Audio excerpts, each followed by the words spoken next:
Voilà, mardi 31 août 2021, Bandewata Limbote, Mbote et Sengo Makasi, qu'on retrouve Bino, les lois à la 4 émissions, et puis surtout le Belamassano, où ils a vraiment consacré à na Talibongo Léopard, équipe nationale, il y a RTC, déjà à 2 jours, il y a à quoi affronter, donc, Taifa Star, il y a à Tanzanie, Bakobeta, jeudi 2 septembre prochain, na ville il y a Lubumbashi émission le moment est consacré en gros na Léopard il y a République démocratique du Congo bande ko batali mbote boza vraiment ebelé kolanda biso ba numéro na biso yangwana les a affiché et boza partout dans le monde grâce à la chaîne biso Kanakin sur YouTube ndenge boyebi ke émission tout le masalo pele kana YouTube Kanakin télévision ba numéro na biso yangwana tokoso la penza awa biso na bino sur ce to fungola émission na ba Sangoya Léopard, il y a République démocratique du Congo quelques joueurs au déjà basa ko séjourné à la ville province ya Kinshasa bango bakenda ki ensemble na président ya fédération congolaise de football a intérêt même donation timanga bakenda ki ko visiter stade de Martin Ndengini Kotala ba travaux Ndengini ezali ko évoluer kuna boy malamu te stade de Martin stade où permettra ba Léopard ba beta ba mata ba éliminatoire mais ils a fermé ba travaux et ko sala mana question ya ko qui c'est vraiment où ils allaient bon exigence il y a confédération africaine il y a football voilà donc sali Samuel Bassien standard où il y a copié pour beta pour la Belgique pour la pays monsieur mais asongi na mboka na et d'origine mboka ba parana voilà donc tous ça Jonathan Nokita Charles Bikel Lionel Passé au menu que Fulu et puis Yohan Wissa oyo bonandi na asuka wana bango baza ko s'arranger vraiment donc même ce soit les Canada aner déjà parce que la démarche administrative pour bazo ba passeport monsieur bazo ba nationalité sportive congolaise voilà donc baza ba joueur au ba cause vraiment le bienvenu à na sélection nationale ya RDC kaka na o Talibongo Léopard singeli boye bete Léopard o déjà basali awa na Kinshasa lelo entraînement nene séance d'entraînement moko esali prévu na 16h juste na terrain Ujana bisika bi Léopard ba la séance d'entraînement ba s'entraîner wana après yango nde ba kozwa vol pona Lubumbashi kuna bako kende ko se préparer pour na ko beta le 2 jeudi 2 septembre prochain contre Taifa Star ya Tanzanie sur place na Lubumbashi bako kuta Joe Isama Mpeko et puis gardien Bajo Osiadi bango basa ko zela bango wana mais na poko ya lelo sengeli boye ba été 3 congolais oyo ba évoluer kana niveau ya Turquie 3 Léopard bango nde bako koma kotanga bongo Yannick Yala bola si ya ko signer contrat dernièrement awa ko lisusu Luindama yepe oyaza a évolué kana Galatasaray ye akoya ensemble na Marcel Tisserand ya Fenerbahçe 3 internationaux congolais bango bakoya bango nyonso nzela moko pona ko sangana na bandinga ko beta match ya le 2 et puis na le 6 septembre prochain on est ko la liboso ya Bekirei ya Benin match on est prévu na stade de l'amitié ya Cotonou na niveau ya Benin on a premier zali ba programme na ya Talibongo Léopard ya République démocratique du Congo na moni déjà bozali ko benga na fungoli ba téléphone maintenant là na ko zo bino ba téléspectateurs oyo boza ko benga biso de partout boza ko landa émission tout le masano partout na Braza na Maluku na Mbinza donc na 24 communes sur la République démocratique du Congo na pesimino menala na pesimino vraiment chance ya kobenga ya kokota ya poser ma question par rapport à Léopard moi ba détail ya mike oyo frenza bozali na yango na banda kumino boza kolanda biso to zandeko ya liboso. Allô bonjour ndeko benga pe kombona. Dommage ndeko akei voilà nazala kolobake Léopard ya République démocratique du Congo ningi na tuko pesa no programme awa le long d'entraînement munene sali na stade na terrain Olimbisi terrain Ujana ya stade Tata Raphaël voilà. Allô bonjour ndeko benga pe kombona. Allô bonjour mon frère. Oui bonjour papa.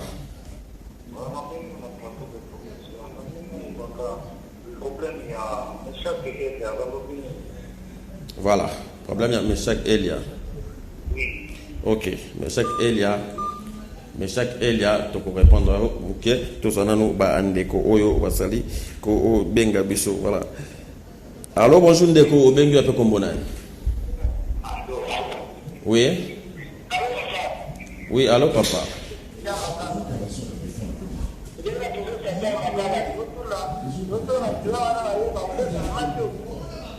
Bah, joueur au bas, tu connais ça. Ok. Bah, joueur au tu connais ça, bah, Robert, va match au thé, bah, Ndepo, bah, Silisa Makamuna, bah, document na bango, après, Ndebakoya, Kobeta, na, bah, Léopard. Voilà. Na o etali bongo ndeko watu kobenga liboso atuni premier Meshach Elia Meshach akoyate ndeko Meshach azaka kana na position na wana anatanda basilisa boyebi kama ba compréhension ezalaki entre Meshach Elia fédération na tout puissant Zembe Meshach Elia se sentaki lésé voilà donc en attendant bloc wana nyonso ici là ba fanda tout autour d'une table et ndé Meshach Elia ako ya mais bon monde ke ba bengi saka comme toujours ezalaka na liste ya ba joueurs au baza sélectionné mais aza koyate to ndeko. Allô, bonjour, Ndeko Bengu, un peu comme bonheur. Allô? Oui, allô? Oui, papa. Oui. Olobi Ndeko? Oui. Kobete est joueur Ndeko dépendant d'un entraîneur. Mais ce qui est vrai, déjà Mbokani a répondu à une invitation. Ce que tu as entraîneur à la chose que tu as aligné, tu as aligné. Mais vu retour à Mbokani en plein, j'espère que Mbokani a cause aligné. Voilà, tout en Ndeko. Allô, bonjour Ndeko, Bengu un peu comme bonheur. Ndeko, le babo ma case. Frank Olinga. Tout ça, vraiment la difficulté à vous saisir Ndeko. Allô? Frank Olinga. Olinga. Obengi wapi? Na Bandal, oui, olobi. Soki nini? Lina foot. Ok. Ndeko Lina foot na calendrier eza prévu pour le 4 septembre. Oyo. Selon le calendrier de l'économie, il y a la commission de gestion, il y a la Ligue nationale, il y a football, Bimisaki. Alors, le club, qui va déposer mais pour la Fédération congolaise de football, association, pour la Koboya, Kobanda, championnat, baza, na cahier de charge, baza, na exigence, na bango, oyo, Sengaki, entre autres, Bamona Claire, na Makambo, il y a sponsor, organisation, match, Zaki, vraiment, moi, belé, Bandeko, Kendaki, Kuna, la Fédération, déposer qui. Mais, Bandeko, il y a bango batikali kaka na décision na bango ya ko bandisa championnat le 4 septembre au tendengini eko le Canada. Voilà, pour rappeler que descendre Toine Salaki samedi et 28 août dernier. Alors vous voyez qu'il y a une équipe belé to la kisagimino Guy Mafutaye a levé la memo mais awa tolandi secrétaire général de la fédération belge si toi tala ye a lobeli ba déposa ki ndé Tobenga ango rapport il y a réunion oyo basalaki entre club après dépôt il y a mukanda wana toloba bongo quelques clubs quelques dirigeants bango bazaki susu koloba munoko mokote na bandeko ya ADFCO eza lisanga o sanga ba dirigeant ya football nyonso ba président ya équipe bango kotanga RCK Chinkunku tout puissant Mazembe bazano bango balobi bakobeta championnat bakobanda championnat les 4 donc tu éviter championnat ndengini eko les Cana édition 2021 2020 tu rappeler que tu as déjà la 27e édition il y a un championnat national sur cette note là Chinkuku bango basako se préparer pambate bango balobi bakobeta na bango au championnat bazana bango koloba munoko mokote na bandeko na bango ya ADFCO. Absente au championnat national de la Vodacom Ligue 1 il y a plus de 6 ans, l'Union sportive Chinkunku Sanga Bilembi de Kananga signe son retour grâce à la montée supplémentaire d'un canon prévu dans le règlement général sportif de la FECOFA. À Kinshasa, plus de 3 semaines, l'équipe de Kananga est internée au centre Kourarampova dans la périphérique de l'est de Kinshasa en vue d'affûter les armes. Samedi 28 septembre dernier, un bon père Le président de cette formation, Alexis Kayembe, a rendu visite à ses joueurs afin de booster leur morale sur les défis qui les attendent. Interné il y a plus de 2 semaines, Bruno Bla, l'entraîneur de cette formation, reste confiant quant à la nouvelle image de Chinkunku en championnat d'élite congolaise. On a travaillé depuis 2 semaines. On a travaillé 3 fois par jour, 6h, 7h, 11h30, 12h30, l'après-midi 15h30 et 17h30. Le matin, endurance capacité, endurance puissance, musculation. Et ensuite, l'après-midi, on travaille avec le ballon, la tactique et tout ça. Voilà. Donc, c'est un projet mûri intérieurement. Et on se prépare bien. Et, le président Alexis Kayembe nous met dans tous les moyens pour qu'on se prépare bien. Tous les comportements ne m'inquiètent pas. C'est le travail qui paye. Voilà, donc on va travailler durement. Et moi, j'ai pas d'inquiétude. Après un long moment d'absence, les Corbeaux Kanangé promettent de tout donner pour maintenir leur club en Ligue 1. Donc tout ça là, effort de façon que tout bimisaka image mobo ya sika. Tout ça l'effort tout mouillé maillot ya Chikuku au grand Bayebaki. Vu que tout zone sur la Ligue 1, tout ça là pour moi effort pour tout mouillé maillot afin que Chikuku la touché. Côté de condition, ça va vraiment ça va. Tout ça bien logé, tout travaille bien. En tout cas, l'union sur les cas bien vraiment. Bon, ce que je peux dire, tout au bas s'attend dans la biseau, surtout aux supporters kanangé quoi. Les bases de la Bina, vu que l'équipe Vandi tombe là, il y a une petite compétition et Ligue 1, base de la vraiment est bien pour tout bêta maintien, tout bêta titre de tout maintenir place pour tout prouver dans bateau qui est tout maintien la Ligue 1, tout y pour la blague. Selon le programme, le Chinkunku Sanga Bilembi livrera les matchs amicaux mercredi et samedi prochain avant de jouer son premier match du championnat contre Jeunesse Sportive de Kinshasa le 8 septembre 2021 au centre Kourarampova. Voilà, on est en préparation. Il y a Chinkunku, on a centre Kourara en Pova. Tu rappelles que Chinkunku, il y a les 6, na tout puissant Mazembe, Anglebert, match Bosso, match d'ouverture, Ezali Bongo, JSK, na Rangers. Rangers, président na Yangonda, Azate, président ya AADFCO. Voilà, Eza Lambert au Sangoto, éviter Ndengini, Bandeko, Kosuka, wana to risque tout, on a sorti, il y a championnat raté, au Ezelo Mobu, il y a bien des images, tout ça.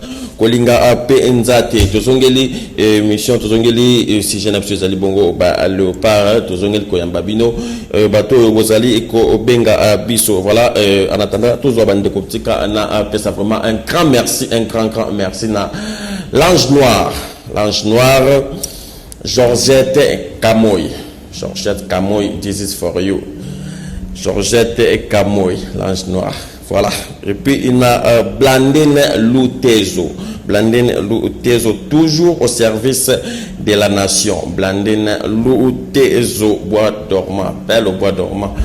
Blandine Lutezo, Yangwana. Voilà. Tous les ndeko oyaza ko benga biso awa. Allô, bonjour, ndeko benga pe kombona.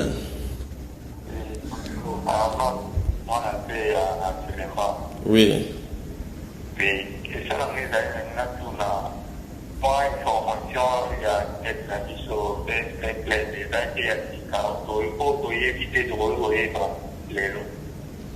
Bon, pour nous avec les temps, tu as la image ensemble et puis tu vas faire une information. Mais jusqu'à la bonne que nous fait la qui déjà ensemble, je qui président de la section en foot, il y a Sikana Kombo, il y a ma Pamboli, donc on va remplacer une déco Vicky Indou. Voilà, donc tu évites une décoration à Koya, na ma Pamboli, une équipe à Koya, na bénédiction, na équipe y avait club. N'est-ce testo, il y a une déco, on a engalé ma Cédric Azagotuna à propos, il y a un joueur Meshak. Elia Ndeko, Sengel Koyebake, Elia Ndeko à Koyate.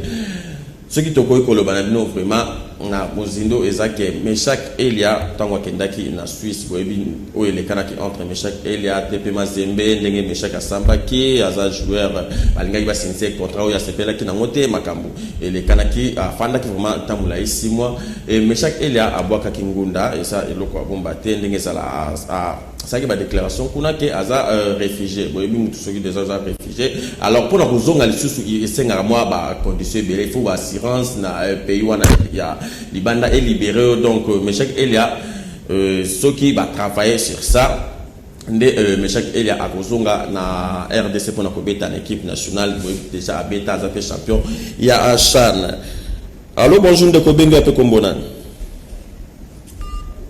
Dommage ndeko akei bandeko bobi paraté s'il vous plaît tika to pesa mino ndenge na sai koloba awa ba programme ya ba léopard na zone insister que le ba sans entraînement et puis ba ko voyager kaka lelo na pourquoi pona ko kende Lubumbashi kuna ba ko beta déjà le 2 na Tanzanie voilà ba joueur o ba ko koma lo asuke tika libongo Yannick Bolasi Luindama et puis na Marcel Tissera voilà boza ebele boza kolanda biso boza ebele bo assista ka biso pesa biso ba conseil lokola na Patricia Kandolo là c'est apprendre de l'Éternel depuis Paris moi si au hasard vraiment la crainte il y a Dieu au banga kanzambe Patricia Kandolo merci na ba conseil na yo na Dada Mosiston konzali qui a choisi toujours na Paris Dada Mosiston et puis un grand merci na papa Alex Mutombo wana ndoinanga merci na assistance na vraiment droit au cœur papa Alex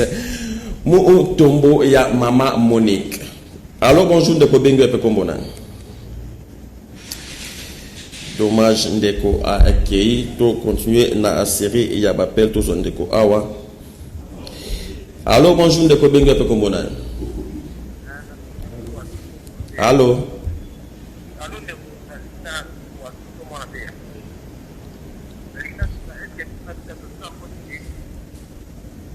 Ndeko lo baba makasi ko to landa mala.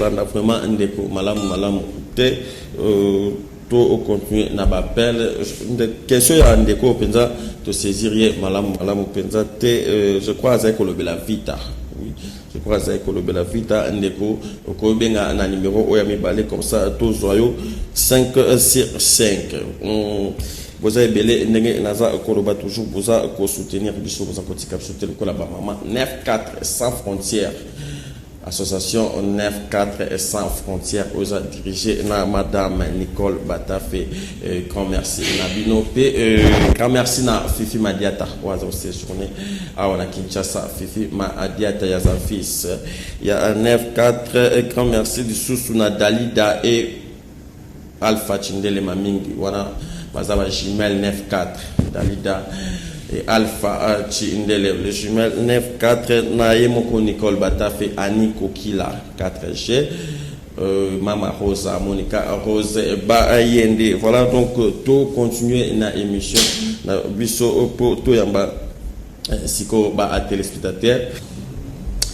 Voilà, moi je voulais me pour un désagrément au remarquer na émission oyo wana botiko mona ezalibon assemblée il y avait club Osama qui dimanche dernier oyo ba remplacer Ndeko Viki Indungu ba remplacer Ndeko Mutombo Armand Mutombo Zakina Shido ba remplacer vraiment ba Ndeko balongola ki misusu pe ba kendaki ba ngomoko Bestine Kazadi a ti kali to continuer na bapel bandeko batali boza vraiment ébélé donc nous accords obligé yako bino pour vous accompagner de partout tout côté d'appel à mon ministre oh tout ce qu'il y a to rappeler que bah joueur à Léopard déjà presque nyonso bah a commis bah ouais batika les alika 3 Bolasi Luindama et puis dans Marcel Tissera bangonde bakolongo a tirkilelo bakokoma et puis bakosangana na baninga pour na kobeta match il y a Tanzanie vous voyez que RDC kobeta na Tanzanie les deux matchs na beta na cadre éliminatoire il y a Coupe du monde Qatar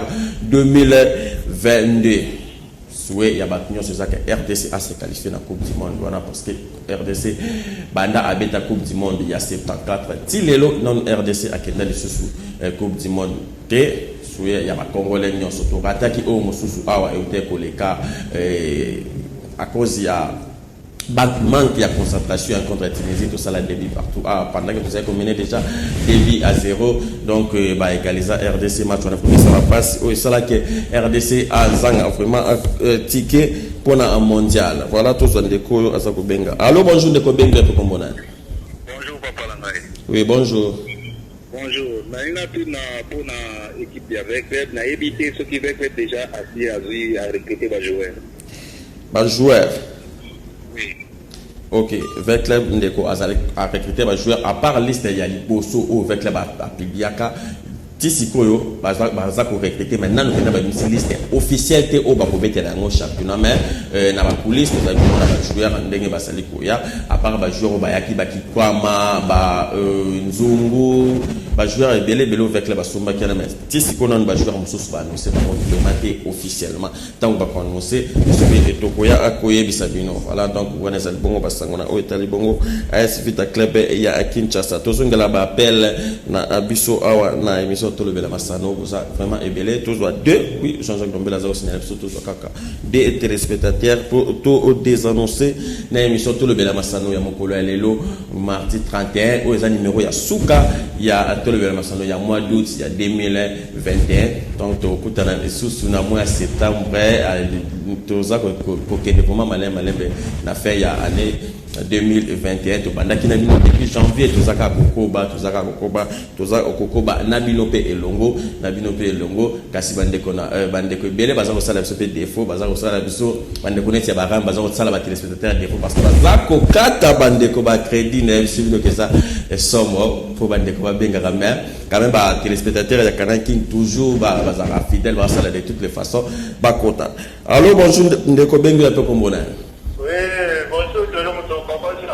Oui, Papa Jean.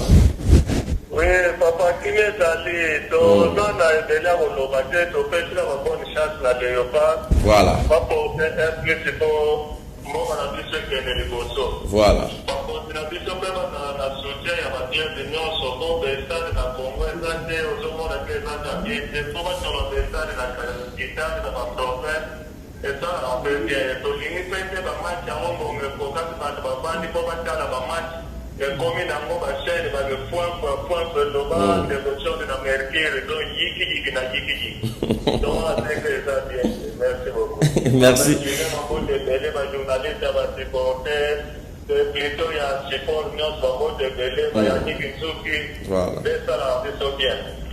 Ok, merci beaucoup, Papa Jean. Pour la première fois, Papa Jean a eu ma maman pour aller au pas. Il est temps que tu na dossier ya Gelor Kanga il est vraiment contre il est pour les RDC par la perdre donc ça vient mais cette fois-ci après a souhaité ma bonne chance na équipe na biso il y a RDC voilà de komi ko chité na émission na biso tout le bel masano mais na ko style c'est un gros été sans pour autant na peut quand même beauté na ba tout bazar otala biso et puis na ba amine de l'école nanga ça vraiment ébélé na ebi que j'ai émission mabanga te mais pour aller quand même dans ça nos plaisir tout kutana kala tout ça là qui s'arrête ensemble donc et ça là qui bien Arthur Mputu depuis France Arthur Mputu Nana Komba Chris Baby Panda depuis Londres et Olivier Inzao Vada Yabolit Olivier Inzao depuis Soudav na ndeko na biso master nga médiateur offensif Shine de mer Amakula mbote na yangona et puis na Patrick Pomme garçon capable Soms il y a peu ngwana binyo so boza vraiment belé donc boza de cœur tous ensemble toujours wana baza ba ami de l'école na biso pour ma place nini to passa ba bon moment na groupe scolaire de Lemba. Joyeux anniversaire na madame na bingi madame toko expliquer encore prochainement dans l'émission oyo madame na biso na kombo ya Ndaye Moulamba donc madame na biso madame il y a ndeko na biso disons donc joyeux anniversaire d'ailleurs et la cadette il y a Ndaye Moulamba mère Bitaire il y a coupe d'Afrique avec 9B.